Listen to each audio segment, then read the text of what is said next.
أعوذ بالله من الشيطان الرجيم بسم الله الرحمن الرحيم إن الحمد لله نحمده ونستعينه ونستغفره ونعوذ بالله من شرور أنفسنا ومن سيئات أعمالنا من يهده الله فلا مضل له ومن يضلله فلا هادي له ونشهد أن لا إله إلا الله وأن محمدًا عبده ورسوله الذي أرسله بالحق بشيرا ونذيرا وداعيا إلى الله بإذنه وسراجا منيرا فقد قال الله تعالى في كلامه المجيد والفرقانه الحميد أعوذ بالله من الشيطان الرجيم بسم الله الرحمن الرحيم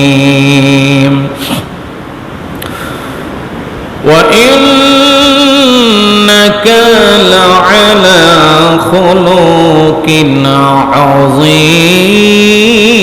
عظيم صدق الله العلي العظيم وصدق رسوله النبي الكريم ونحن على ذلك من الشاهدين والشاكرين والحمد لله رب العالمين وقال النبي صلى الله عليه وسلم إنما بعثت لأتمم الأخلاق رواه البيهقي وقال الله تعالى في شان حبيبي ومحبوبه مخبرا وآمرا إن الله وملائكته يصلون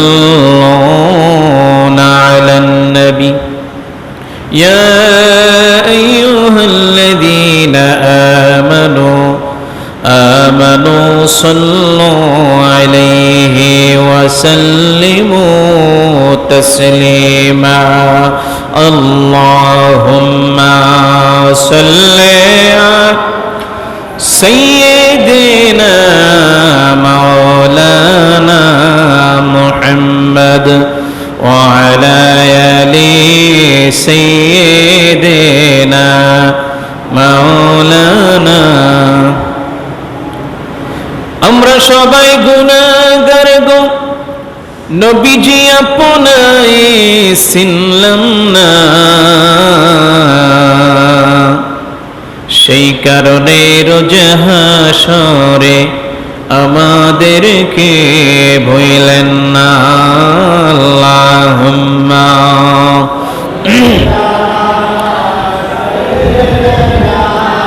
مولانا محمد وعلى آل سيدنا مولانا محمد بلغ العلا بكماله كشف الدجى بجماله حسنت جميع خصاله صلوا عليه وآله لا إله إلا الله لا إله إلا الله لا إله إلا الله لا إله إلا الله لا إله লা ইলাহা ইল্লাল্লাহ মুহাম্মাদুর রাসূলুল্লাহ সাল্লাল্লাহু আলাইহি ওয়াসাল্লাম। উপস্থিত মুআজ্জাজ মুহতারাম, সম্মানিত মুসল্লিয়ান ইকরাম, যারা আসছেন এবং আসতেছেন সকলের প্রতি সালাম। আসসালামু আলাইকুম ওয়া রাহমাতুল্লাহি ওয়া বারাকাতুহু। আল্লাহ পাকের তারিফ, প্রশংসা, গুণগান করছি সেই মহান মনিবের প্রতি, যে মহান মনিক আমাদেরকে দীর্ঘ একটি সপ্তাহের পর শাওয়াল মাসের দ্বিতীয় জুমার দিনে আল্লাহর ঘর মসজিদে আসার এবং বসার তৌফিক দান করেছেন। সেই মহান মনিবের দরবারে আমরা সকলে কালিমাতুশ শুকরিয়া আদায় করছি, বলি আলহামদুলিল্লাহ। দরুদ এবং সালাম পেশ করেছি বিশ্ব মানবতার মুক্তির দূত, দোজাহানের বাদশা নবী, বিশ্ব জগতের শ্রেষ্ঠ নবী, নবী মুহাম্মদ রাসূলুল্লাহ সাল্লাল্লাহু আলাইহি সাল্লামের উপর, যে নবীকে আল্লাহ পাক এই দুনিয়ার জমিনে রহমত হিসাবে প্রেরণ করেছেন। এমন একটি রহমতের নবী আমরা পেয়েছি, সেই প্রশংসায় আবারও বলি আলহামদুলিল্লাহ। সেই নবীজির প্রতি দরুদ আনতে একবার বলি সাল্লাল্লাহু আলাইহি ওয়াসাল্লাম। বীর মুজাহিদ শহীদদের রুহের মাগফিরাত কামনা করছি। ইসলামের সূচনা লগ্ন থেকে শুরু করে আজ পর্যন্ত ইসলামের জন্য যত মুমিন মুসলমান ইসলামের জন্য শাহাদাতের পেয়ালা পান করেছেন, আল্লাহ পাক যেন সকল শাহাদায়ের কবরগুলা জান্নাতুল ফেরদাউসের উচ্চ মাকাম দান করে, বলি আমিন। আল্লাহ তাআলা যেন তাদের সাথেও আমাদেরকে কবুল করে নেয়, বলি আমিন। আজকে আলোচনা করব আখলাক সম্পর্কে, চরিত্র সম্পর্কে। আমরা মানুষ, প্রত্যেকটা মানুষের চরিত্র দুইটা, একটা খারাপ চরিত্র, একটা ভালো চরিত্র। চরিত্র হলো দুই ধরনের, আখলাকে হামিদা, প্রশংসনীয় চরিত্র, আর দুই নম্বরে আখলাকে জামিমা, নিন্দনীয় চরিত্র। দুইটা চরিত্র আমাদের মধ্যে আছে। আখলাকে হামিদাগুলো আমাদেরকে গ্রহণ করতে হবে, আখলাকে জামিমা যাদের মধ্যে রয়েছে এগুলো আমাদের আমল থেকে ডিলিট করতে হবে। আর রাসূল পাক সাল্লাল্লাহু আলাইহি সাল্লামকে এমন একটি আখলাক আল্লাহ পাক দান করেছেন, পৃথিবীর সূচনা থেকে শুরু করে কিয়ামত পর্যন্ত যত মানুষ পৃথিবীর মধ্যে আসবে, সকল মানুষের আখলাক চরিত্র যদি এক পাল্লা রাখা হয়, আমাদের নবীজি সাল্লাল্লাহু আলাইহি সাল্লামের আখলাকের সমান হবে না। সুবহানাল্লাহ। এত বড় চরিত্র দিয়ে, এত বড় আখলাক দিয়ে আল্লাহ পাক আমাদের নবীকে দুনিয়াতে প্রেরণ করেছেন। সেই নবীর উম্মত আমরা, শ্রেষ্ঠ নবীর শ্রেষ্ঠ উম্মত আমরা। আবার বলি আলহামদুলিল্লাহ। সারা জীবন যদি সেজদায় পড়ে থাকি, এই শুকরিয়া আদায় করা শেষ হবে না যে আল্লাহ পাক আমাদেরকে শ্রেষ্ঠ নবীর শ্রেষ্ঠ উম্মত বানিয়েছেন। এমন একটি রহমতের নবী আমরা পেয়েছি। সেই নবীজি সাল্লাল্লাহু আলাইহি সাল্লামকে আল্লাহ পাক এমন একটা চরিত্র দান করেছেন, যেই চরিত্র আপনি তালাশ করতে গেলে আগামাতা খোঁজ পাবেন না। সমুদ্রের পানি যেমন মাপা যায় না, তদ্রূপ আমার নবীজির চরিত্রে মাপার কোনো যন্ত্র পৃথিবীতে আল্লাহ তাআলা আবিষ্কার করেন নাই। সুবহানাল্লাহ। এত বড় চরিত্র দিয়ে আল্লাহ পাক রাসূল পাক সাল্লাল্লাহু আলাইহি সাল্লামকে দুনিয়াতে প্রেরণ করেছেন।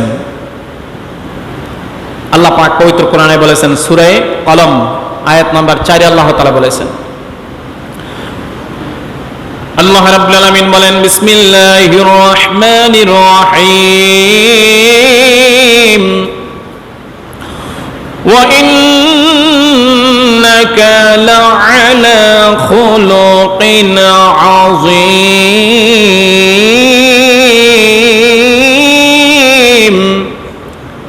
সূরা কলম আয়াত নাম্বার 4 আল্লাহ পাক বলেন, নিশ্চয় আপনি মহান চরিত্রের ধারক, মহান চরিত্রের উপর প্রতিষ্ঠিত আপনি। এমন একটা চরিত্র আমি আপনাকে দান করেছি। আল্লাহ পাক বলেন, সারা পৃথিবীর মানুষের চরিত্রের সমান আপনার চরিত্রটা হবে না, আরো বেশি হবে। এমন একটা চরিত্র আল্লাহ পাক রাসূল পাক সাল্লাল্লাহু আলাইহি সাল্লামকে দান করেছেন।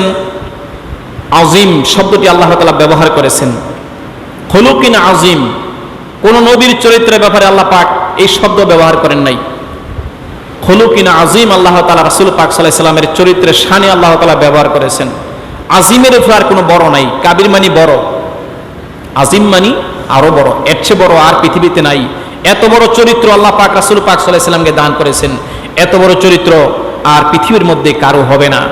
কোনো মাপার যন্ত্র আল্লাহ পাক পৃথিবীতে দেন নাই, এবং কোনো মানুষ যন্ত্র আবিষ্কার করতে পারবেন না যে রাসূল পাক সাল্লাল্লাহু আলাইহি সাল্লামের চরিত্রটা মাপবো। এত সুন্দর চরিত্র, বাবার চরিত্র, দাদার চরিত্র, নানার চরিত্র, সেনাপতির চরিত্র, সরকারের চরিত্র, ইমামের চরিত্র, কোন দিক যাবেন আপনি? প্রত্যেকটা চরিত্র পাস্ট টু পাস্ট, উপরে আর কেউ নেই। সুবহানাল্লাহ। এত বড় চরিত্রবান আমার নবীজি সাল্লাল্লাহু আলাইহি সাল্লামকে আল্লাহ পাক দুনিয়াতে প্রেরণ করেছেন। এই চরিত্রটা হলো দুই প্রকার বলছিলাম, একটা হলো আখলাকে হামিদা, প্রশংসনীয় চরিত্র, আর একটা হলো আখলাকে জামিমা, নিন্দনীয় চরিত্র। আখলাকে হামিদা বলা হয় মানব চরিত্রের সুন্দর, নির্মল, মার্জিত গুণাবলীকে আখলাকে হামিদা বলা হয়। এই আখলাকে হামিদাকে হুসনুল খুলুকও বলা হয়। যে চরিত্রটা আমাদেরকে গ্রহণ করার জন্য আল্লাহ পাক এবং নবীজি সাল্লাল্লাহু আলাইহি সাল্লাম বলেছেন, আখলাকে হামিদাটা গ্রহণ করে নাও, আখলাকে জামিমা বর্জন করো। আমরা মুমিন মুসলমান, আমাদের নেকের পাল্লা ভারী হইতে গেলে, আমাদের ওজনের পাল্লা ভারী হইতে গেলে কিয়ামতের ময়দানে আমাদের চরিত্রটা সুন্দর করতে হবে, আমাদের আখলাকগুলো সুন্দর করতে হবে। এই আখলাকগুলা কি কি আলোচনা আসতেছে পরবর্তীতে। আর আখলাকে জামিমা হলো মানব চরিত্রের অসুন্দর অর্থাৎ মার্জিত নয় এমন খারাপ দিকগুলা রয়েছে, সমস্ত খারাপ দিকগুলাকে বলা হয় আখলাকে জামিমা। এই আখলাকে জামিমাটা আমাদেরকে ডিলিট করতে হবে। যাদের চরিত্রের মধ্যে রয়েছে আখলাকে জামিমাগুলা, খারাপ নিন্দনীয় চরিত্রগুলো আমাদের মধ্যে যাদের আছে, আজকে থেকে আমরা ডিলিট করে দেব আমাদের চরিত্র থেকেই, এবং আখলাকে হামিদাগুলো আমরা গ্রহণ করে নেব। এই আখলাকে হামিদাকে পরিপূর্ণ করার জন্য আল্লাহ পাক রাসূল পাক সাল্লাল্লাহু আলাইহি সাল্লামকে দুনিয়াতে প্রেরণ করেছেন। বাইহাকি শরীফের হাদিস, রাসূল পাক সাল্লাল্লাহু আলাইহি সাল্লাম বলেন, নবীজি বলেন, ইন্নামা বুইসতু লিউতাম্মিমাল আখলাক, রাওয়াহু বাইহাকি। বাইহাকি শরীফের হাদিস। নবীজি বলেছেন, উত্তম চরিত্র গুণাবলীকে পরিপূর্ণতা দানের জন্য আমি নবীজি দুনিয়াতে প্রেরিত হয়েছি। সুবহানাল্লাহ। চরিত্রটাকে আল্লাহ পাক দুনিয়ার বুকে প্রতিষ্ঠিত করার জন্য রাসূল পাক সাল্লাল্লাহু আলাইহি সাল্লামকে দুনিয়াতে প্রেরণ করেছেন। সুবহানাল্লাহ। সে রাসূল পাক সাল্লাল্লাহু আলাইহি সাল্লামের চরিত্রগুলো আমাদেরকে ধারণ করতে হবে, তাহলে দুনিয়া শান্তি এবং আখিরাতে আমরা মুক্তি এবং কল্যাণ লাভ করতে পারবো। আল্লাহ পাক যেন তৌফিক দান করে, সকলে বলি আল্লাহুম্মা আমিন। এই দুনিয়ার জমিনে আল্লাহ পাকের নিকট ওই ব্যক্তি সবচেয়ে উত্তম যার চরিত্রটা সবচেয়ে উত্তম। সুবহানাল্লাহ। ইবনে হিব্বানের হাদিস, রাসূল পাক সাল্লাল্লাহু আলাইহি সাল্লাম বলেছেন, আহাব্বুন নাসি ইলাল্লাহি আহসানুহুম খুলুকা। নবীজি বলেছেন, আল্লাহর নিকট ওই ব্যক্তি সবচাইতে উত্তম প্রিয় যেই ব্যক্তির চরিত্রটা সবচাইতে উত্তম। সুবহানাল্লাহ। আল্লাহর কাছে আপনি মুহাব্বতের বান্দা হইতে গেলে আপনার চরিত্রটা ভালো হইতে হবে, আপনার আখলাক, আপনার আচার ব্যবহার সকল কিছু আপনার ভালো হইতে হবে, তাহলে আপনি আল্লাহর কাছে ভালো।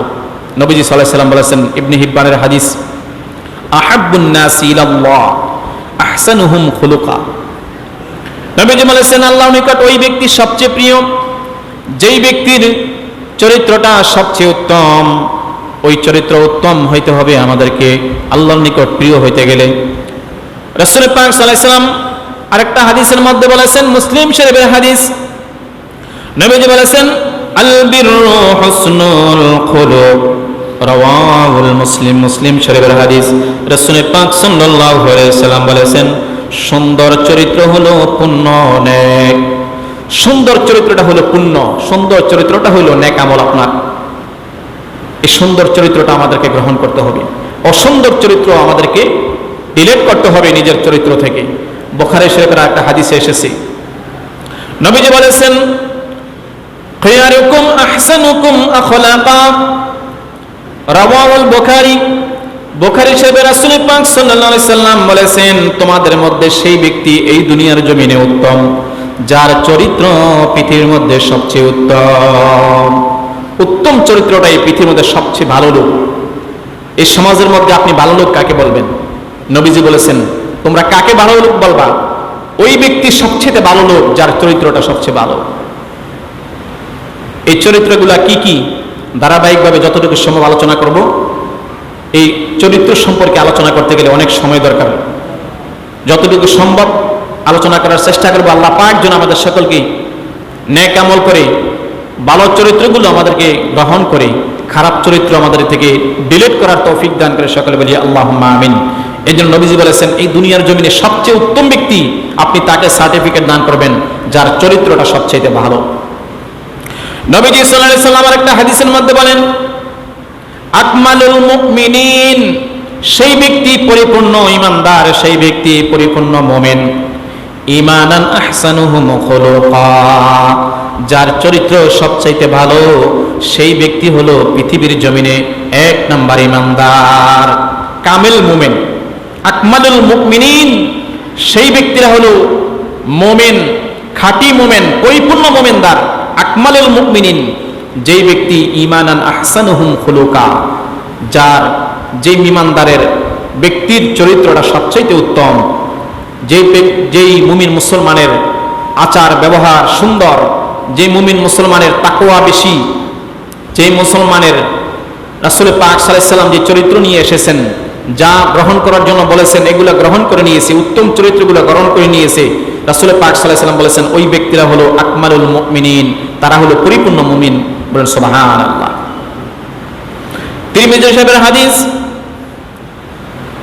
পরিপূর্ণ মুমিন হইতে গেলে আপনাকে চরিত্রটা সুন্দর হইতে হবে, আর না আপনি পরিপূর্ণ মুমিন হইতে পারবেন না।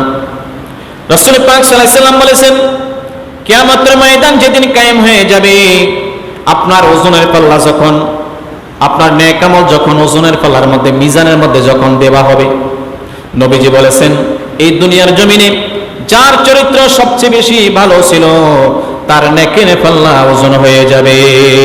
সুবহানাল্লাহ। তিরমিজি শরীফের হাদিস, নিশ্চয়ই কিয়ামতের ময়দানে মিজানের পাল্লায় বাড়ি হবে ওই ব্যক্তি যার চরিত্র সবচেয়ে উত্তম। তিরমিজি শরীফের হাদিস। আল্লাহ পাক যেন আমাদের সকলকে দুনিয়ার জমিনে ভালো ভালো চরিত্রগুলো আমাদেরকে গ্রহণ করার তৌফিক দান করে, সকলে বলি আমিন। উত্তম চরিত্রগুলো আমরা গ্রহণ করব, খারাপ চরিত্রগুলো আমরা ডিলিট করব। আল্লাহ পাক যেন তৌফিক দান করে, সকলে বলি আল্লাহুম্মা আমিন। এখন উত্তম চরিত্রগুলো কি কি? এক নাম্বার হলো তাকওয়া। এই যে আমরা রমজান মাসে রোজা রাখলাম, একটি মাস আমরা রোজা রাখলাম, রোজা রাখার কারণে আমাদের মধ্যে ভয় সৃষ্টি হয়েছে। আল্লাহ পাক বলেন, আমি তোমাদেরকে রমজান মাসে রোজাটা দিয়েছি একমাত্র কারণ হলো যাতে করে তোমরা মুত্তাকি হইতে পারো। কি কি ক্ষেত্রে মুত্তাকি হইতে হবে আমি গত জুমায় আলোচনা করেছিলাম, বিস্তারিত ব্যাখ্যা করেছিলাম, কি কি ক্ষেত্রে আমরা আল্লাহকে ভয় করে চলব। এক নম্বরে হলো তাকওয়া। তাকওয়া অর্জনকারী আখলাকে হামিদার এক নাম্বার শর্ত, আপনাকে আল্লাহকে ভয় করে আপনাকে আল্লাহ তাআলার ইবাদত বন্দেগী করতে হবে। আল্লাহর ভয়ে আপনি নামাজ পড়তে হবে, আল্লাহর ভয়ে আপনি দুনিয়াতে চলাফেরা করতে হবে, আল্লাহর ভয়ে আপনি ব্যবসা বাণিজ্য করতে হবে, আল্লাহর ভয়ে আপনি মানুষের কাজ করতে হবে, আল্লাহ তাআলার ভয়ে আপনি সকল কাজকর্ম দুনিয়াতে প্রেরণ করতে হবে। আল্লাহ আপনাকে দেখতেছেন, আপনি যখন কোনো কাজ করবেন আপনি চিন্তা করবেন যে আমি কাজগুলো করতেছি আল্লাহ আমাকে দেখতেছে, এই ভয়ে আপনাকে কাজগুলো করতে হবে, তাহলে আপনার চরিত্রটা সবচেয়ে উত্তম হয়ে যাবে। সুবহানাল্লাহ। উত্তম চরিত্রের প্রথম ধাপ, এক নাম্বার ধাপ হলো তাকওয়া। এই তাকওয়া নিয়ে আলোচনা করতে গেলে অনেক সময় দরকার, আমি সাধারণ শুধু একটু টাচ দিয়ে যাব, পরবর্তী জুমায় এভাবে বিস্তারিত ব্যাখ্যা করার চেষ্টা করবো। আল্লাহ পাক যেন তৌফিক দান করে, সকলে বলি আল্লাহুম্মা আমিন। নবীজি সাল্লাল্লাহু আলাইহি ওয়াসাল্লাম বলেছেন তাকওয়া অর্জনকারী কেমন আল্লাহর কাছে? সূরা হুজরাতের 13 নম্বর আয়াতে আল্লাহ পাক বলেছেন, ইন্না আকরামাকুম ইনদাল্লাহি আতকাকুম। সূরা হুজরাত আয়াত নম্বর 13। আল্লাহ পাক বলেন, নিশ্চয়ই আল্লাহর নিকট সবচেয়ে সম্মানিত ওই ব্যক্তি তোমাদের মধ্যে যার তাকওয়াবান, যার মধ্যে বেশি তাকওয়াবান। বলেন সুবহানাল্লাহ। যে মানুষের মধ্যে সবচেয়ে তাকওয়া যার মধ্যে রয়েছে সেই ব্যক্তি আল্লাহর কাছে সবচেয়ে সম্মানিত ব্যক্তি। বলেন সুবহানাল্লাহ। এই জন্য বলেছেন আল্লাহ পাক, ইন্না আকরামাকুম ইনদাল্লাহি আতকাকুম। ওই ব্যক্তি আল্লাহর কাছে সবচেয়ে বেশি সম্মানিত যেই ব্যক্তি তোমাদের মধ্যে আল্লাহকে ভয় করে, সবচেয়ে বেশি ভয় করে যে ব্যক্তি তাকওয়াবান, ওই ব্যক্তি আল্লাহর কাছে সবচেয়ে বেশি সম্মানিত। এই সম্মানিত ব্যক্তিরাই তাদের চরিত্রগুলো আল্লাহ পাক কিয়ামতের ময়দানে ওজনের ফলা ভারী করে দিবেন। সুবহানাল্লাহ। সূরা তাওবা আয়াত নাম্বার 4 এ আল্লাহ পাক বলেন, এই দুনিয়ার জমিনে যারা মুত্তাকি, এই দুনিয়ার জমিনে যারা আল্লাহকে ভয় করে চলে, যে কোনো কাজ করতে গেলে আল্লাহ আমাকে দেখতেছে, আমি এই কাজগুলা করতে পারবো না। যদি আপনি আল্লাহকে ভয় করে সকল কাজগুলা করেন, আল্লাহ পাক পবিত্র কোরআনে সূরা তাওবার 4 নম্বর আয়াতে বলেন, আমি ওই মুমিন মুসলমানদেরকে আমি আল্লাহ পাক ভালোবাসি। সুবহানাল্লাহ। যারা আল্লাহকে ভয় করে দুনিয়াতে চলে, আল্লাহ পাক বলেন আমি ওই মুমিন মুসলমানদেরকে মহব্বত করি, ভালোবাসি। সুবহানাল্লাহ। আল্লাহ পাক বলেন, ইন্নাল্লাহা ইউহিব্বুল মুত্তাকিন।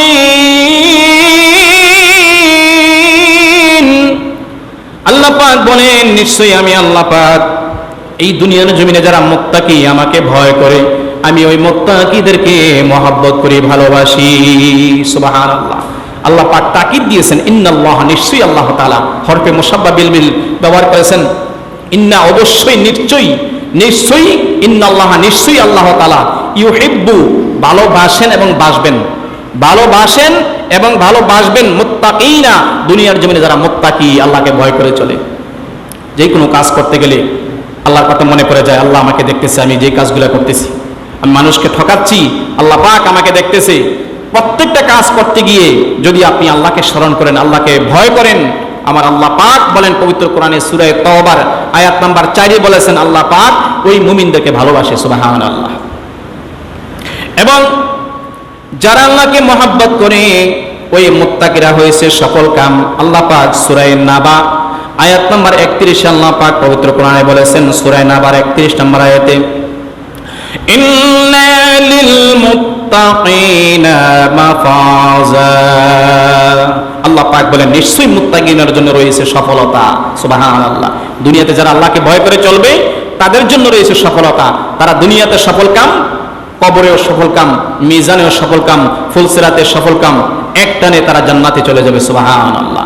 যদি দুনিয়াতে আমরা আল্লাহকে ভয় করে চলি, তাহলে আখলাকে হামিদার 1 নম্বর গুণ হলো তাকওয়া, আল্লাহকে ভয় করে চলা।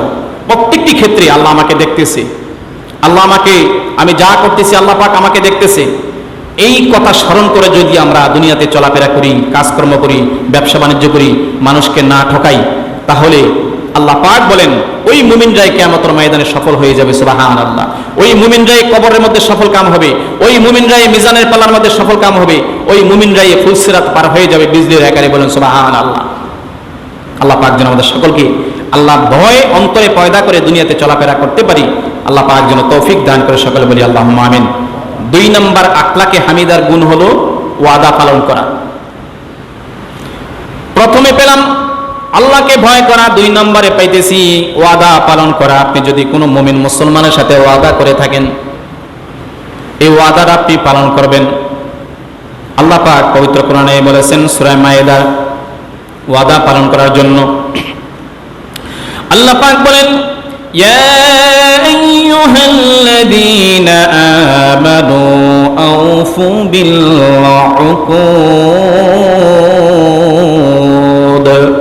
সূরা মায়েদার 1 নম্বর আয়াতে আল্লাহ পাক বলেন, আল্লাহ পাক মুমিনদেরকে ডাক দিয়ে বলেন, ইয়া আইয়ুহাল্লাযীনা আমানু, ও ঈমানদাররা, ও মুমিনেরা, যারা দুনিয়াতে আল্লাহকে বিশ্বাস করেছে, নবীজিকে বিশ্বাস করেছে এবং আখিরাত বিশ্বাস করেছে, পরকাল বিশ্বাস করেছে, কিতাবকে বিশ্বাস করেছে, ফেরেশতাগণকে বিশ্বাস করেছে, পুনরুত্থানকে যারা বিশ্বাস করেছে, দুনিয়া থেকে বিদায় নিয়ে যাইতে হবে যারা বিশ্বাস করেছে, ওই সকল মুমিন মুসলমানদেরকে আল্লাহ তাআলা ডাক দিয়ে বলেন, ইয়া আইয়ুহাল্লাযীনা আমানু, ও ঈমানদাররা, ও মুমিনেরা, ও বিশ্বাসীরা, আউফু বিল উকুদ,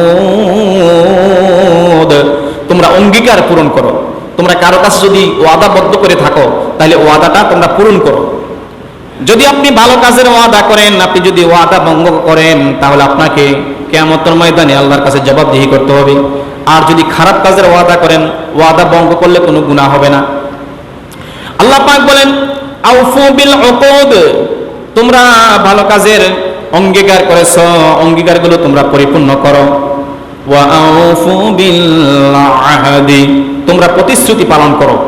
কারোর সাথে যদি প্রতিশ্রুতি দিয়ে থাকো, কোনো অঙ্গীকার দিয়ে থাকো, এগুলো তোমরা পালন করো। আল্লাহ পাক বলেন ইন্নাল আহদা কানা মাসউলা।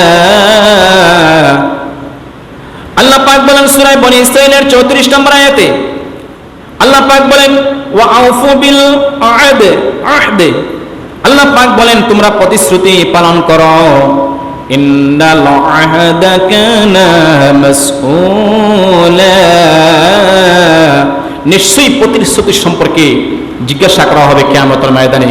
কোন মানুষকে তোমরা প্রতিশ্রুতি দিয়েছো, ওয়াদা করেছো, ওয়াদাগুলো তোমরা কেন ভঙ্গ করেছো, আমি আল্লাহর কাছে আজকে জবাবদিহি করো। প্রশ্ন করা হবে, মাসউলা, মাসউল শব্দের অর্থ প্রশ্ন করা।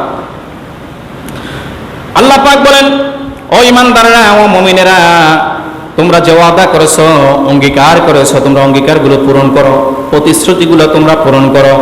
নিশ্চয়ই সেই প্রতিশ্রুতি সম্পর্কে তোমাদেরকে প্রশ্ন করা হবে, জিজ্ঞাসা করা হবে, কেন তোমরা প্রতিশ্রুতিগুলা ভঙ্গ করেছো, আদায় করো নাই। সূরা বনী ইসরাঈল 34 নম্বর আয়াতে আল্লাহ পাক আমাদেরকে অর্ডার করেছেন প্রতিশ্রুতি পূরণ করার জন্য। সুবহানাল্লাহ। মুসনাদে আহমদের হাদিস, রাসূল পাক সাল্লাল্লাহু আলাইহি সাল্লাম বলেছেন, যেই ব্যক্তি ওয়াদা করলো, ওয়াদা পালন করে নাই, সেই ব্যক্তির দিন নাই, ধর্ম নাই। রাসূল পাক সাল্লাল্লাহু আলাইহি সাল্লাম বলেছেন, মুসনাদে আহমদের হাদিস, লা দীনা লিমান লা আহাদা লাহু, যেই ব্যক্তি ওয়াদা পালন করে না, তার কোনো দিন নাই, তার কোনো ধর্ম নাই। নাউজুবিল্লাহ। আপনি ভালো কাজের ওয়াদা করেছেন, মসজিদের মধ্যে একটা ফ্যান দিবেন। ভালো কাজের ওয়াদা করেছেন, মসজিদের মধ্যে একটা জমি দিবেন। ভালো কাজের ওয়াদা করেছেন, আমার যদি রোগটা ভালো হয় তাহলে মসজিদের মধ্যে আমি টাকা দেব, বিভিন্ন জিনিস দেব। ওয়াদা করেছেন, অঙ্গীকার করেছেন, এখনো দেন নাই। কিয়ামতের ময়দানে আল্লাহর দরবারে আপনাকে জবাবদিহি করতে হবে। আল্লাহ পাক যেন আমাদের সকলকে যেন বুঝার এবং আমল করার তৌফিক ভিক্ষা দান করে। সকলে বলি আল্লাহুম্মা আমিন। যারা এই ওয়াদাগুলা করেছেন, ওয়াদাগুলা পালন করেন, আপনি আজকে মারা গেলে আপনার পরিবার জানেও না ওয়াদা করছেন যে আপনি আল্লাহর দরবারে জবাবদিহি করতে হবে, তুমি কেন ওয়াদা করেছিলা, আজকে সেই ওয়াদাটা পরিপূর্ণ করো নাই। আল্লাহ পাক যেন আমাদের সকলকে যেন সেই ওয়াদাগুলো পরিপূর্ণ করে দুনিয়া থেকে বিদায় নেওয়ার তৌফিক দান করে। সকলে বলি আল্লাহুম্মা আমিন। এই জন্য নবীজি বলেছেন, লা দীনা লাহু, লা দীনা লিমান লা আহাদা লাহু, যে ব্যক্তি প্রতিশ্রুতি রক্ষা করে না, ওয়াদা পালন করে না, সেই ব্যক্তির কোনো দিন নাই, ধর্ম নাই। বলেন নাউজুবিল্লাহ। আল্লাহ পাক যেন আমাদের সকলকে ওয়াদাগুলো পালন করার তৌফিক দান করে। সকলে বলি আল্লাহুম্মা আমিন। তাহলে আমরা আখলাকে হামিদার দ্বিতীয় গুণ পাইলাম ওয়াদা পালন করা। প্রথম গুণ হলো তাকওয়া অর্জন করা, 2 নম্বর হলো ওয়াদা পালন করা, 3 নম্বর হলো সত্যবাদিতা। এই আখলাকে হামিদাগুলো আমাদেরকে গ্রহণ করতে হবে, আর না হয় আপনি পরিপূর্ণ খালেস চরিত্রবান আপনি হইতে পারবেন না। আর আপনার যদি চরিত্র ভালো না হয়, কিয়ামতের ময়দানে আপনার ওজনের পাল্লা ভারী হবে না, হালকা হয়ে যাবে। রাসূল পাক সাল্লাল্লাহু আলাইহি ওয়াসাল্লাম বলেছেন, এই দুনিয়ার জমিনে যারা চরিত্র ভালো, এই আমলগুলো যারা করবে দুনিয়াতে, নবীজি বলেছেন তাদের ওজনের পাল্লা ভারী হয়ে যাবে। বলেন সুবহানাল্লাহ। 3 নম্বর হলো সত্যবাদিতা।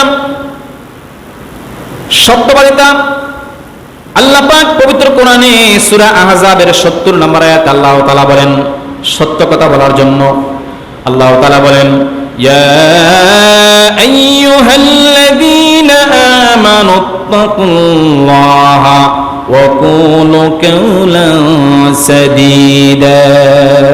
সূরা আহজাব 70 নম্বর আয়াতে আল্লাহ তাআলা মুমিনদেরকে ডাক দিয়ে বলেন, ইয়া আইয়ুহাল্লাযীনা আমানু, ও মুমিনদারেরা, ও মুমিনেরা, ও ঈমানদারেরা, ইত্তাকুল্লাহ, তোমরা আল্লাহকে ভয় করো। ভয় করার মতো ভয় করো, আল্লাহকে ভয় করো। তোমরা কেমন ভয় করো? ওয়া কুলু কাওলান সাদীদা, তোমাদের কথার মধ্যে সত্য কথাগুলো বলো। তোমরা যখন কথা বলবা, তখন কথা বলার সময় তোমরা সত্য কথা বলো, মিথ্যা কথা বলো না। আল্লাহ পাক ডাইরেক্ট অর্ডার করছেন, ওয়া কুলু কাওলান সাদীদা, সত্য কথাগুলো তোমরা বলো, মিথ্যা কথা বলো না। আল্লাহ তাআলা মুমিনদেরকে ডাক দিয়ে বলেন, কথা বলার সময় আল্লাহকে ভয় করো, সত্য কথা বলো। সত্য কথা না বললে কিয়ামতের ময়দানে জবাবদিহি করতে হবে। আমার নবীজি সাল্লাল্লাহু আলাইহি ওয়াসাল্লাম বলেছেন, পৃথিবীর মধ্যে অনেকগুলা কবিরা গুনাহ রয়েছে, এক নাম্বার কবিরা গুনাহ হলো আল্লাহর সাথে শিরিক করা, 2 নাম্বার কবিরা গুনাহ হলো মা বাবার সাথে নাফরমানি করা, 3 নাম্বার কবিরা গুনাহ হলো মিথ্যা কথা বলা, মিথ্যা সাক্ষী দেওয়া। এই মিথ্যা কথাটা হলো 3 নাম্বার কবিরা গুনাহ। এই জন্য আল্লাহ পাক বলেন ওয়াকুলু কাওলান সাদীদা, বান্দারে তোমরা সত্য কথা বলো, সত্য কথাটাই তোমরা পৃথিবীতে জারি করো, সত্য কথা পথে চলো, সত্য পথে চলো এবং সত্য কথাগুলো তোমরা বলো, মিথ্যা কথা বলো না। এই সত্যবাদী তার পুরস্কার রয়েছে। সত্য কথা বলার জন্য রাসূল পাক সাল্লাল্লাহু আলাইহি ওয়াসাল্লাম উৎসাহিত করেছেন, আল্লাহ পাক আমাদেরকে ডাইরেক্ট আদেশ করেছেন। সূরা মাইদার 119 নম্বর আয়াতে আল্লাহ তাআলা বলেন হাযা ইয়াউমু ইয়ানফাউ সাদিকিনা সিদকুহুম, আল্লাহ পাক বলেন পবিত্র কোরআনে, এই তো সেই দিন যেই দিন সত্যবাদীদেরকে তাদের সত্যবাদিতার জন্য বিশেষ পুরস্কার দেওয়া হবে। সুবহানাল্লাহ, এই তো সেই দিন, হাযা ইয়াউমুন, হাযা ইয়াউমু, এই তো সেই দিন, ইয়ানফাউ সাদিকিনা সিদকুহুম, তাদের সত্য কথার কারণে তাদেরকে পুরস্কার দেওয়া হবে, উপহার দেওয়া হবে। তাদের জন্য রয়েছে লাহুম জান্নাত। সুবহানাল্লাহ, লাহুম জান্নাত, সত্য কথার দ্বারা, সত্য পথের দ্বারা যারা দুনিয়াতে সত্য কথা বলবে, সত্য পথে চলবে, তাদের জন্য আল্লাহ পাক সূরা মাইদা বলেছেন লাহুম জান্নাত, তাদের জন্য রয়েছে জান্নাত। বলেন সুবহানাল্লাহ। আল্লাহ পাক বলতেছেন হাযা ইয়াউমু, এই তো সেই দিন, ইয়ানফাউ সাদিকিনা সিদকুহুম, এই তো সেই দিন যেই দিন সত্যবাদীদেরকে পুরস্কার স্বরূপ দেওয়া হবে লাহুম জান্নাত, সেই জান্নাতটা সে পেয়ে যাবে সত্য পথে চলার জন্য, সত্য কথা বলার জন্য। সুবহানাল্লাহ। নবীজি সাল্লাল্লাহু আলাইহি ওয়াসাল্লাম বলেছেন ও আমার উম্মতেরা রে, তোমরা সত্যবাদী হও, কেননা সত্য পুণ্যের পথ দেখায় আর পুণ্য জান্নাতের পথে পরিচালিত করে। বুখারী এবং মুসলিম শরীফের হাদিস, রাসূল পাক সাল্লাল্লাহু আলাইহি ওয়াসাল্লাম বলেছেন তোমরা সত্যবাদী হও, দুনিয়াতে সত্য কথা বলো এবং সত্যটা তোমাদেরকে পুণ্যের পথ দেখায়। সত্য কথা বললে তোমাদেরকে ভালোর পথ দেখাবে সত্য, আর সে পুণ্যের পথটা হলো জান্নাতের পথ, আর জান্নাত পর্যন্ত সে সত্য তোমাদেরকে পৌঁছে দিবে। সুবহানাল্লাহ। তাহলে আমরা সত্য কথা বলবো, সত্য পথে চলবো, সত্য সাক্ষী দেব, মিথ্যা সাক্ষী দেব না। স্বার্থের কারণে মিথ্যা সাক্ষী কোনোদিন দিবেন না। সত্য কথা বলার চেষ্টা করবেন, সত্য সাক্ষী দেওয়ার চেষ্টা করবেন, না হয় আপনি 3 নম্বর কবিরা গুনাহগার হবেন। আল্লাহ পাক যেন আমাদের সকলকে বুঝার, আমল করার তৌফিক ভিক্ষা দান করে, সকলে বলি আল্লাহুম্মা আমিন। তাহলে প্রথমে পাইলাম তাকওয়া, 2 নম্বরে পেয়েছি ওয়াদা পালন, 3 নম্বরে পাইলাম সত্যবাদিতা, সত্য কথা বলা। আখলাকে হামিদার 4th নম্বরে গুণ হলো ধৈর্য। আপনাকে সকল কাজে দুনিয়ার মধ্যে ধৈর্য ধারণ করতে হবে। যদি আপনি ধৈর্য ধারণ করে চলেন, আপনার টাকা পয়সা নাই, আপনি আল্লাহকে বলেন আল্লাহ তুমি যা দিয়েছো আলহামদুলিল্লাহ, ধৈর্য ধারণ করে থাকলেন আপনি, আল্লাহ পাক বলেন কিয়ামতের ময়দানে ওই মুমিন মুসলমানের ওজনের পাল্লা ভারী হয়ে যাবে। কোন গরিব মুসলমান যদি আল্লাহ পাক যা দিয়েছেন সেটা সন্তুষ্ট জ্ঞাপন করে, আল্লাহ তুমি যা দিয়েছো আলহামদুলিল্লাহ, এই আলহামদুলিল্লাহ বলে দুনিয়াতে জীবন যাপন করে, আল্লাহ তাআলার নেক আমলগুলো করে, আল্লাহ পাক রাসূল পাক সাল্লাল্লাহু আলাইহি ওয়াসাল্লামের মাধ্যমে জানিয়ে দিয়েছেন ওই মুমিন মুসলমানের কিয়ামতের ময়দানে ওজনের পাল্লা ভারী হয়ে যাবে। সুবহানাল্লাহ। ধৈর্য ধারণ করতে হবে কি থেকে? ধৈর্যের 3টা দিক রয়েছে। 1 নম্বরে অবৈধ হারাম জিনিস থেকে নিজের নফসকে ধৈর্য ধারণ করে বিরত রাখা। এটা খুব কঠিন ব্যাপার। অবৈধ হারাম জিনিস থেকে নিজের নফসকে, নিজেকে ধৈর্য ধারণ করে বিরত রাখার নাম হলো ধৈর্য ধারণ করা। 2 নম্বর দিক হলো আল্লাহর ইবাদত আনুগত্যের ধৈর্য ধারণ করা। 3 নম্বরে যে কোনো বিপদে আপদে ধৈর্য ধারণ করা, যে আল্লাহ তুমি বিপদ আপদ দিয়েছো, আবার নিয়ে যাইবা, আলহামদুলিল্লাহ আপনার বিপদ আপদ, এত বিপদ আল্লাহ তাআলা আপনাকে দান করেছেন, এরপরে আপনি আকাশে দিয়ে তাকিয়ে বলেন আল্লাহ আলহামদুলিল্লাহ তুমি যা দিয়েছো, যা করছো সব আলহামদুলিল্লাহ। যদি আপনি ধৈর্য ধারণ করে আপনি যদি আলহামদুলিল্লাহ বলতে পারেন, আল্লাহ পাক রাসূল পাক সাল্লাল্লাহু আলাইহি ওয়াসাল্লামের মাধ্যমে মালিক জানিয়ে দিয়েছেন, নবীজি বলেছেন সেই ব্যক্তির জন্য আল্লাহ পাক একটা জান্নাতে ঘর বানিয়ে দিবেন। বলেন সুবহানাল্লাহ। আল্লাহ পাক যেন তৌফিক দান করে, সকলে বলি আমিন। তাহলে ধৈর্যের 3টা দিক বলছিলাম। 1 নম্বর দিক হলো হারাম, অবৈধ হারাম জিনিস থেকে নিজের নফসকে ধৈর্য ধারণ করে বিরত রাখা। 2 নম্বরে আল্লাহর ইবাদত এবং আনুগত্যের ধৈর্য ধারণ করা। 3 নম্বরে যে কোনো বিপদে আপদে ধৈর্য ধারণ করা। এই ধৈর্যের 3টা দিক আমাদেরকে মেনে আমাদেরকে চলতে হবে, তাহলে আপনি ধৈর্যশীল মুমিন মুসলমান হবেন। সুবহানাল্লাহ। আল্লাহ পাক পবিত্র কোরআনে সূরা জুমারের 10 নম্বর আয়াতে বলেছেন এই দুনিয়ার জমিনে যারা ধৈর্যশীল তাদের পুরস্কার আল্লাহ পাক কি দান করবেন। আল্লাহ পাক পবিত্র কোরআনে বলেছেন ইন্নামা ইউওয়াফাস সাবিরুনা আজরাহুম বিগাইরি হিসাব। আল্লাহ পাক বলেন সূরা জুমারের 10 নম্বর আয়াতে, অবশ্যই ধৈর্যশীলদেরকে তাদের প্রতিদান অগণিতভাবে দেওয়া হবে, যে এমন অগণিত দেওয়া হবে আপনি ভাবতেও পারবেন না যে আমার আমলনামায় এত নিয়ামত এত সওয়াব কোথায় থেকে আসলো। বলেন সুবহানাল্লাহ। আল্লাহ পাক পবিত্র কোরআনে সূরা জুমার আয়াত নম্বর 10 এ আল্লাহ তাআলা বলেন ইন্নামা ইউআফাস সাবিরিনা আজরাহুম বিগাইরি হিসাব।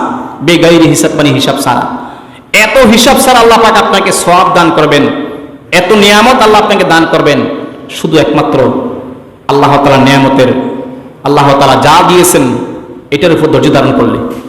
আল্লাহ পাক যেন আমাদের সকলকে সকল ক্ষেত্রে ধৈর্য ধারণ করে চলার তৌফিক দান করে, সকলে বলি আল্লাহুম্মা আমিন। তাহলে 4 নম্বর আখলাকে হামিদার 4 নম্বর গুণ হলো ধৈর্য। এই ধৈর্য আমাদেরকে সকল ক্ষেত্রে ধারণ করতে হবে। ধৈর্য ধারণ করে চলবেন, আল্লাহ পাক আপনার প্রতি খুশি হবেন। বিপদ হয়েছে আল্লাহকে ডাকবেন, আল্লাহ তুমি যাই বিপদ দিয়েছো আলহামদুলিল্লাহ। আলহামদুলিল্লাহ যদি বলেন, রাসূল পাক সাল্লাল্লাহু আলাইহি ওয়াসাল্লাম বলেছেন যে ব্যক্তি বিপদে আপদে সবসময় আলহামদুলিল্লাহ বলে ওই ব্যক্তির জন্য আল্লাহ পাক কিয়ামতের ময়দানে আল্লাহ পাক জান্নাতের মধ্যে একটা ঘর বানিয়ে দিবেন। সুবহানাল্লাহ। আখলাকে হামিদার 5 নম্বরে গুণ হলো শালীনতার সাথে চলাফেরা করা, অশালীন চলাফেরা না করা। কেমন শালীনতার সাথে চলাফেরা করতে হবে? 1 নম্বরে কথাবার্তায় শালীনতা অর্জন করা, 2 নম্বরে আচার আচরণে শালীনতা অর্জন করা, 3 নম্বরে পোশাক পরিচ্ছদের শালীনতা অর্জন করা। আখলাকে হামিদার অন্তর্ভুক্ত। কথাবার্তায় অনেকের মুখ শুরু করলে গালিগালাজ দিয়ে শুরু করে, মুখের মধ্যে কোনো শালীনতা নাই, বগর বগর যা আছে মুখে দিয়ে তাই শুরু করে দেয়, তার কথার মধ্যে কোনো শালীনতা নাই। নবীজি বলেছেন আখলাকে হামিদার 5 নম্বরের গুণ হলো শালীনতা, লজ্জাশীলতা। কথাবার্তায় শালীন থাকতে হবে আপনার, আচার আচরণে আপনার শালীনতা থাকতে হবে, পোশাক পরিচ্ছদের মধ্যে আপনার শালীনতা থাকতে হবে। এমন পোশাক পরা যাবে না যে পোশাক পরলে আপনার অঙ্গ প্রত্যঙ্গ দেখা যায়। অনেক আছে টাইটি পরে যখন নামাজ পড়তে যায়, এই টাইটি পরা সামনের কাতারে বসার চেষ্টা করবেন না, কারণ পিছনের কাতারে যে থাকবে তার মন থাকবে আপনার দিকে, হয়তো আপনার দিকে তাকানোর পরে তার নামাজ থেকে তার মনটা ছুটে যেতে পারে আপনার টাইটুই দিকে। এই জন্য মসজিদের মধ্যে যখন নামাজ পড়ার জন্য আসবেন পাঞ্জাবি পরিধান করে আসার চেষ্টা করবেন, শালীনতার সাথে আসার চেষ্টা করবেন, শালীন পোশাক পরে আসার চেষ্টা করবেন। টাকটুর উপরে লুঙ্গি, পায়জামা, প্যান্ট এগুলো পরার চেষ্টা করবেন। রাসূল পাক সাল্লাল্লাহু আলাইহি ওয়াসাল্লাম বলেছেন যেই ব্যক্তি টাকনুর নিচে লুঙ্গি এবং পায়জামা পরবে, প্যান্ট পরবে, কিয়ামতের ময়দানে আল্লাহ পাক তাদের প্রতি রহমতের নজরে তাকাবেন না। নাউজুবিল্লাহ বলি। আমরা অনেক আছে লুঙ্গি পরি, এক হাতে লুঙ্গি ধরে আর এক হাতে হেসরায়, অনেকে দেখবেন, একটু খেয়াল করে দেখবেন। এবং ফ্যান সেলাই, টাকনুর নিচে ফ্যান, এগুলো করবেন না। রাসূল পাক সাল্লাল্লাহু আলাইহি ওয়াসাল্লাম কেন নিষেধ করেছেন? বিজ্ঞানীরা আবিষ্কার করছে রাসূল পাক সাল্লাল্লাহু আলাইহি ওয়াসাল্লামের হাদিসগুলো, রাসূল পাক সাল্লাল্লাহু আলাইহি ওয়াসাল্লামের সুন্নাতগুলো বিজ্ঞানীরা রিসার্চ করতেছে। রাসূল পাক সাল্লাল্লাহু আলাইহি ওয়াসাল্লাম কেন বলেন টাকনুর নিচে কাপড় পরলে পুরুষের ক্ষতি কেন কেন বলেছেন? বিজ্ঞানীরা আবিষ্কার করছে টাকনুর নিচে কোনো পুরুষ যদি কাপড় পরিধান করে তাহলে তার পুরুষত্ব কমে যায়, হরমোন সৃষ্টি হতে বাধা পায়। আর কোনো পুরুষ যখন টাকনুর উপরে কাপড় পরবে তার হরমোন সৃষ্টি হবে, তার পুরুষত্ব ঠিক থাকবে। বলেন সুবহানাল্লাহ। বিজ্ঞানীরা আবিষ্কার করছে। দেখবেন যে পুরুষগুলো টাকনুর নিচে কাপড় পরে এগুলার যৌবনত্ব কম থাকে, যৌবন থাকে না, যৌবন অকালে ফুরিয়ে যায়। আল্লাহ পাক যেন আমাদের সকলকে বুঝার আমল করার তৌফিক দান করে, সকলে বলি আল্লাহুম্মা আমিন। টাকনুর উপরে কাপড় পরার চেষ্টা করবেন, শালীনতার সাথে পোশাক পরিচ্ছদ পরার চেষ্টা করবেন, অশালীন পোশাক পরবেন না। আপনি একটি পায়জামা সিলালেন, একটা প্যান্ট সিলাবেন, ফ্যানটা একটু ঢিলাঢালা করার চেষ্টা করবেন, যাতে করে ওই ফ্যানের মধ্য থেকে কোনো মানুষ যেন আপনার অঙ্গ প্রত্যঙ্গ ধরতে না পারে। আর বর্তমানের ছেলেরা যে পোশাক পরিধান করে, যে টাইট ফ্যাশন করে, এই ফ্যাশন পরে আর প্রস্রাব করার ব্যবস্থা থাকে না, দাঁড়িয়ে শুরু করে দেয় বাসা। একদিন দিকে রাস্তার মধ্যে 3টা দাঁড়িয়ে শুরু করছে, এসএমসি শুরু করে দিয়েছে গুলি। তো হুজুর বসতে পারি না, বসতে পারবো কি হবে? এমন টাইট পোশাক পরছে সে, যে জিন্সের প্যান্ট পরছে সে বসতে পারে না। এই পোশাকগুলো কিনবেন না, ছেলেদেরকেও কিনে দিবেন না। যে পোশাক পরে বসতে পারে না, যে পোশাক পরে বসে প্রস্রাব করতে পারবে না, রাসূল পাক সাল্লাল্লাহু আলাইহি ওয়াসাল্লাম বসে বসে প্রস্রাব করার জন্য কেন বলেছেন এটাও বিজ্ঞানীরা আবিষ্কার করছে। কেন বলছেন? একটা মানুষ যখন দাঁড়াইয়া প্রস্রাব করে তার মূত্রথলি থেকে পুরা পেশাব পরিষ্কার হয় না, একটু থেকে যায়।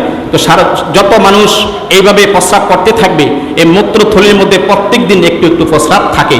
এই থাকার কারণে এই মূত্রথলির মধ্যে ক্যান্সারের রূপ ধারণ করে। এই জন্য পশ্চিমা লোকেরা, বিদেশিরা এখন দাঁড়িয়ে প্রস্রাব করে না, তারা বসে বসে প্রস্রাব করে। একমাত্র রাসূলের সুন্নাত তরিকা মানার জন্য নয়, তারা দুনিয়াতে সুস্থ থাকার জন্য। আর আমরা মুসলমানের ছেলেরা দাঁড়িয়ে স্ট্যান্ড গান দাঁড়াইয়া শুরু করে দিয়ে পেশাব করা।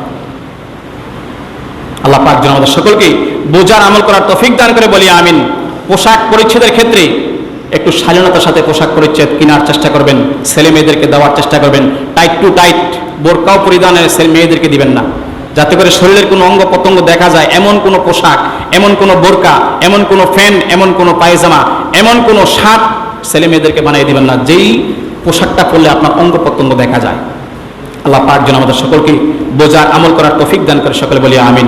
যদি আপনি এই কাজগুলো না করেন, কিয়ামতের ময়দানে আপনার আমলনামা ওজনের পাল্লা ভারী হবে না, হালকা হয়ে যাবে। নবীজি বলেছেন, যার চরিত্র ভালো তার আমলনামা কিয়ামতের ময়দানে ওজনের পাল্লা ভারী হয়ে যাবে। সুবহানাল্লাহ।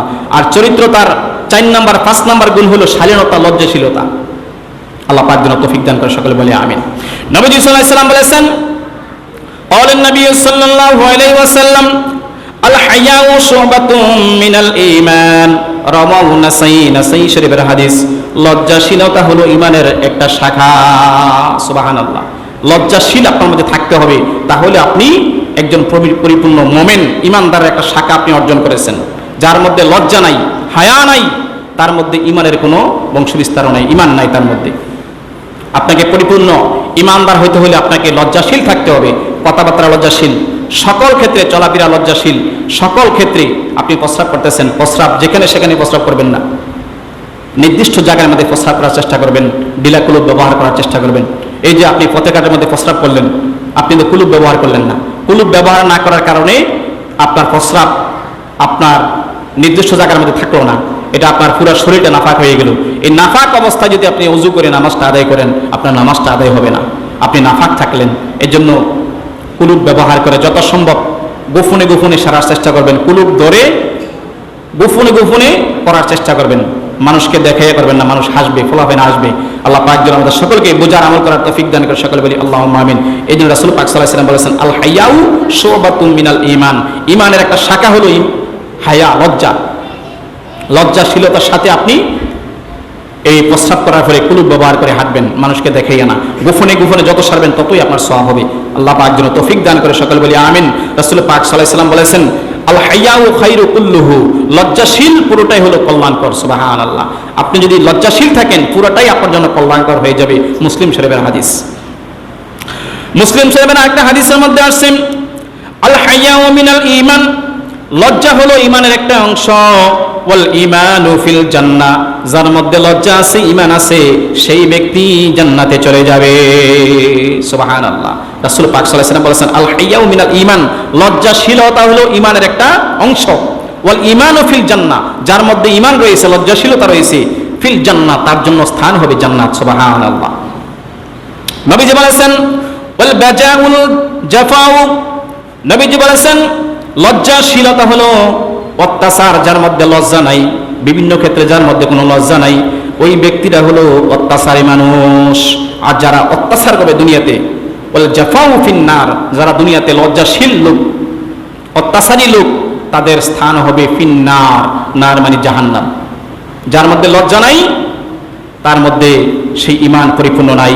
যার মধ্যে পরিপূর্ণ ঈমান নাই, সেই ব্যক্তি যাবে জাহান্নামে। রাওয়াহু মুসলিম, মুসলিম শরীফের হাদিস। আল্লাহ পাক যেন আমাদের সকলকে যেন ঈমানকে পরিপূর্ণ করে লজ্জাশীলতার সাথে চলাফেরা করার তৌফিক দান করে। কথাবার্তায় লজ্জাশীলতা এবং চলাফেরা লজ্জাশীলতা, শালীনতার সাথে আচরণ, শালীনতার সাথে কথাবার্তা, শালীনতার সাথে পোশাক পরিচ্ছদ, সকল ক্ষেত্রে যেন আমরা আখলাকে হামিদাগুলা গ্রহণ করতে পারি। আল্লাহ পাক যেন আমাদের সকলকে তৌফিক ভিক্ষা দান করে সকলে বলি আল্লাহুম্মা আমিন। আরেকটা গুণ আলোচনা করে শেষ করে দিচ্ছি। রাসূল পাক সাল্লাল্লাহু আলাইহি সাল্লাম আমাদেরকে কাজগুলো বলেছেন। আখলাকে হামিদার আরেকটা গুণ হলো সৃষ্টির প্রতি দয়া করা। সৃষ্টির প্রতি আপনি যদি দয়া না করেন, আপনি আখলাকে হামিদা গ্রহণ করতে পারলেন না। কিয়ামতের ময়দানে আপনার ওজনে পাল্লা ভারী হবে না, আপনার ওজনে পাল্লা হালকা হয়ে যাবে। বলেন নাউজুবিল্লাহ। তিরমিজি শরীফের হাদিস। রাসূল পাক সাল্লাল্লাহু আলাইহি সাল্লাম বলেছেন, আর রাহিমুনা ইয়ারহামুহুমুর রাহমান। আল্লাহ রাসূল পাক সাল্লাল্লাহু আলাইহি সাল্লাম বলেছেন, আল্লাহ পাকের নবী মুহাম্মদ রাসূলুল্লাহ সাল্লাল্লাহু আলাইহি সাল্লাম বলেছেন, উম্মতরা রে, দয়াশীল লোকদের প্রতি আল্লাহ পাক রহম করেন। এই দুনিয়ার জমিনে যারা দয়াশীল লোক, মানুষের প্রতি দয়া করে, জীবজন্তুর প্রতি দয়া করে, কীট পতঙ্গের প্রতি দয়া করে, দুনিয়ার সমস্ত সৃষ্টি জীবের প্রতি যারা দুনিয়াতে দয়া করে, আল্লাহ পাক ওই সকল মুমিন মুসলমানদের প্রতি দয়া করে। সুবহানাল্লাহ। রাসূল পাক সাল্লাল্লাহু আলাইহি সাল্লাম বলেছেন, ইরহামু মান ফিল আরদে, যেই ব্যক্তি এই দুনিয়াবাসীর প্রতি দয়া করবে, ইরহামু যারা দয়া দেখাবে, মান ফিল আরদে এই জমিনের মধ্যে যা কিছু রয়েছে, এই বিশ্ববাসীর প্রতি যারা দয়া দেখাবে, রাসূল পাক সাল্লাল্লাহু আলাইহি সাল্লাম বলেছেন, ইয়ারহামুকুম মান ফিস সামায়ে, আসমানের মালিক আল্লাহ পাক তাদের প্রতি দয়া দেখাবে। সুবহানাল্লাহ। রাওয়াহু তিরমিজি শরীফের হাদিস। এই দুনিয়ার জমিনে যা কিছু আছে সকলের প্রতি আপনি দয়া দেখাবেন, আপনি দয়াশীল লোক হবেন, দয়ার ভান্ডার হবেন আপনি, আল্লাহ পাকও আপনার প্রতি দয়া দেখাবে। সুবহানাল্লাহ। বুখারী শরীফের একটা হাদিসের মধ্যে আসছে, রাসূল পাক সাল্লাল্লাহু আলাইহি সাল্লাম বলেছেন, লা ইয়ারহামুল্লাহু মান লা ইয়ারহামুন নাস, যেই ব্যক্তি মানুষের প্রতি দয়া করে না, আল্লাহ তার প্রতি কোনোদিন দয়া করে না। আল্লাহর দয়া পেতে হলে আপনাকে মানুষের প্রতি দয়া দেখাতে হবে, সকল ক্ষেত্রে, প্রত্যেকটি ক্ষেত্রে। আপনি যদি মানুষের প্রতি দয়া হন, কীট পতঙ্গের প্রতি দয়া হন, মানুষের প্রতি দয়াশীল হন, আল্লাহ পাক আপনার প্রতি দয়াশীল হবে। আল্লাহ পাক যেন আমাদের সকলকে বোঝার এবং আমল করার তৌফিক দান করে। সকলে বলি আল্লাহুম্মা আমিন। আরো আলোচনা আছে, আমি আগামী জুমায় আলোচনা করার চেষ্টা করব। আল্লাহ পাক যেন আমাদের সকলকে এই আকলাকে হামিদা 6টা গুণ আলোচনা করলাম। আকলাকে হামিদা আমাদেরকে গ্রহণ করতে হবে, আকলাকে জামিমা আমাদেরকে ডিলিট করতে হবে। আকলাকে জামিমা কি ধারাবাহিক আলোচনা করার চেষ্টা করব, আকলাকে হামিদা এবং আকলাকে জামিমা সম্পর্কে। কারণ এই গুণগুলো যদি আমাদের মধ্যে না থাকে, কিয়ামতের ময়দানে আপনার আমার আমলনামা ওজন পাল্লা ভারী হবে না, হালকা হয়ে যাবে। ওজনের পাল্লা যে ব্যক্তি হালকা হয়ে যাবে, বিনা হিসাবে সে জাহান্নামে চলে যাবে, বলে নাউজুবিল্লাহ। আল্লাহ পাক